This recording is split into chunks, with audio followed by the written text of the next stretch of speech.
Hey guys, you're listening to the English Made Simple show. This is episode number 192, number 192, número 192.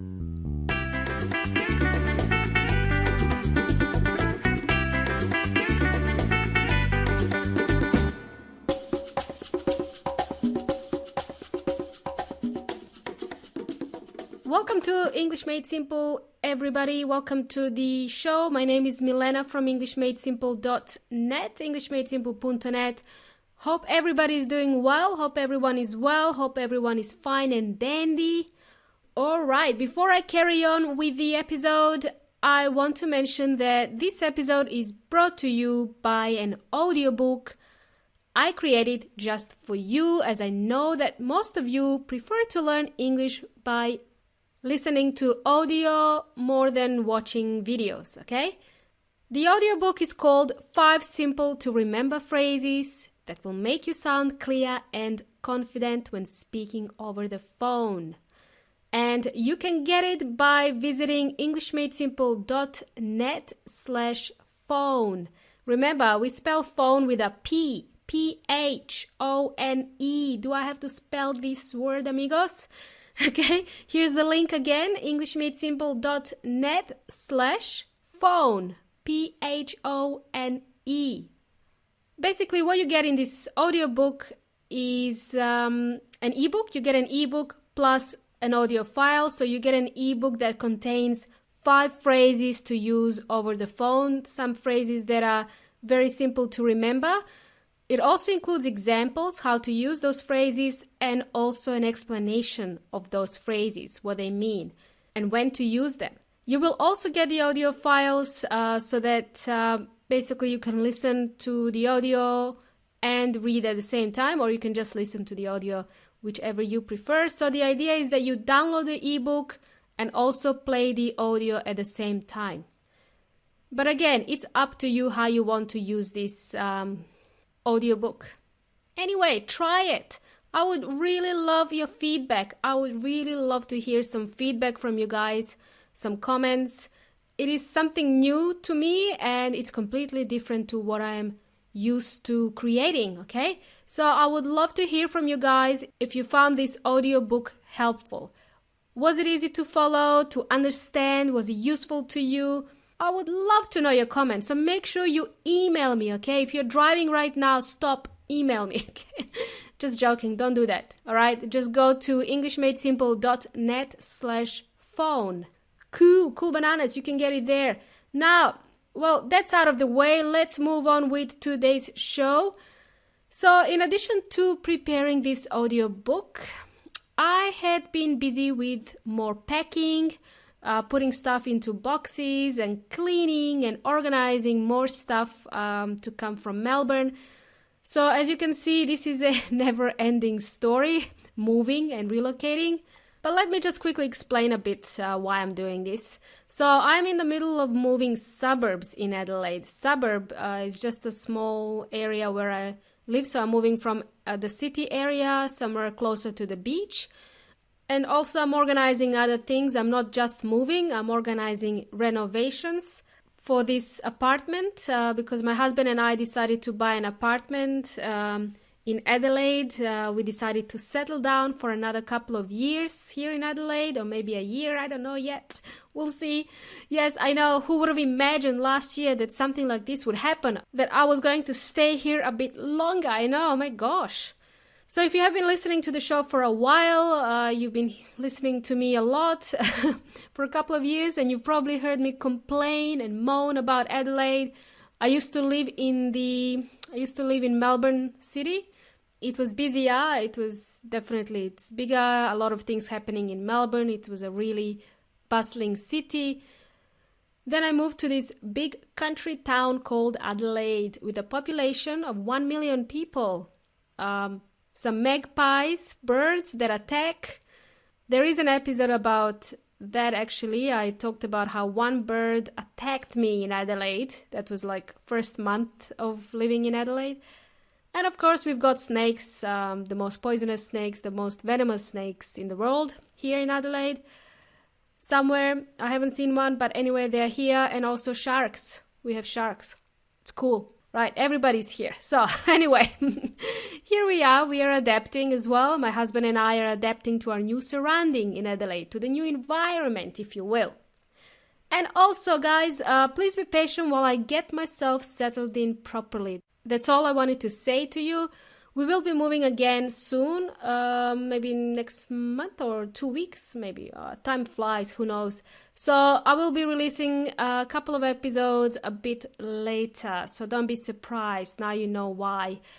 The reason why you're getting these episodes a bit later than my normal time is because I record my episodes in real time. Meaning, if you're listening to this episode in July of 2018, that's because I have recorded this episode in July of 2018, and that's what I mean by real time. Rightio, I have something to share with you, amigos. Some of you have answered a short survey that I emailed to a handful of you guys, just maybe to about 30 people. And also I posted a question inside the Facebook group asking about the number one problem that you guys are facing with English at the moment. So what are you struggling with at the moment? If you can choose one problem that really sticks out, that really stands out, what is it? What keeps you up at night? What is that one thing that you need help with? Something that you're struggling with at the very moment when it comes to English. I know these things will change over time. Maybe next month you will find that you're struggling with something completely different. In any case, I just want to say this is normal. This is all part of evolving and learning. So it's also with learning skills or languages, you go through the same motions. So just to recap about the comments that I received, the results of the survey, there were a few comments that stood out for me. A couple of comments that were interesting to me, really. I am not going to mention any names, by the way. I'm not going to mention people's names on here, but I just wanted to highlight what was mentioned, because I think that some of the other listeners will probably resonate with this, and maybe you can relate to some of these problems. So here we go. So some of you were struggling with understanding different accents. Interesting. Yes, there are many different accents in English. Some are easy to understand, some are really difficult to understand. And that was quite interesting that somebody brought that up. Being able to speak fluently was another problem in terms of constructing sentences that flow, that make you sound fluent. Some of you said that the pronunciation was an issue, pronouncing words correctly because of the type of work that that person does. So they really needed to be understood when they spoke over the phone, and pronunciation was one of the things that was really important. And that was also interesting to me, and this also inspired me to create the audiobook that will ease the pain, I hope. It may fix some of the problems when speaking over the phone. Let me continue. Someone also said that they are struggling with technical English. Technical English for work. And I'm actually curious to know what they meant by technical English. I'm going to assume here, I am assuming maybe that person meant they needed something more specific vocabulary targeted at their industry, what people are saying in their industry. Sometimes certain industries use special terms, or they use phrases that are commonly accepted within their circle of peers, with their colleagues. For example, if you worked as an accountant, you might be using words like accounts payable or profit and loss statement. If you worked as as a computer programmer, you might use technical jargon. I assume they would use something like a compiler after they write a code to compact all the code together. Anyway, I'm not a computer programmer, but you know what I mean. Okay, so let's just carry on. So these technical phrases or technical words that you would use in your industry, you wouldn't really use them with your friends, maybe just with your colleagues. Some of your friends, they work somewhere else, they wouldn't understand what you meant by accounts payable or accounts receivable. Okay, so I just assume that this is what's meant by technical English, but correct me if I'm wrong. If you think that this could be something else, please let me know. I'm really curious to know what you mean by technical English. Some other interesting things you guys also said, something more on a emotional side, if you will. You feel tired and anxious and exhausted. Okay, you had enough. Learning English. Trying to think which words to use, which words to say, what phrases to use when speaking with native speakers. You're also self-conscious when speaking with native speakers because sometimes you get a feeling that the native speakers are not able to understand you, so you become even more anxious and stressed and tongue-tied.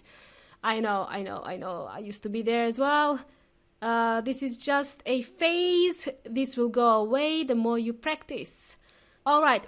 I hope that was helpful. Look, all those comments were really helpful to me. I really wanted to know what you guys are struggling with. I really wanted to know a little bit more about you guys. Thank you so much to those who had the time to respond to the survey, and thank you also to the people who are very active and engaged inside the Facebook group. I really appreciate it. And I'm so happy to know that English Made Simple is at least helping you with something. I hope that you are able to learn at least one thing, okay, with English Made Simple with each episode. All right, well, this concludes today's episode. So in today's episode, all I wanted to do was share the news with you guys, tell you what's been happening, why am I releasing the episodes a bit later than usual. There was something else I wanted to say, actually. Let me just think. I did mention that I was going to change the podcast logo, and then I decided at the very last minute, to not change it that much. So what I've done is just only enlarged the text, the font size, and kept the colors the same because it stands out. I like the red color. So that's it. You probably didn't even notice that. Anyway, it doesn't matter. Alrighty, amigos y amigas, don't forget to download the audiobook that will help you sound clear and confident when speaking over the phone. I share 5 simple, easy to say and easy to remember phrases when you are on the phone and speaking with native speakers. Of course, there are many other phrases that you should know, but this is a start, okay? Start simple. Simply go to englishmadesimple.net/phone. I'm not going to spell this word. You should know this word, phone. I really want to know your feedback on this audiobook. Share your comments with me. Tell me if this audiobook is useful to you. Is it helpful? Is the content good?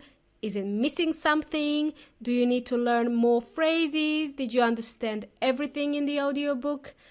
Please share your feedback with me, amigos y amigas. I really want to hear it. Thanks for joining me yet again. You've been an amazing and patient audience. You've been jamming with Milenita. Until next time, hasta la próxima.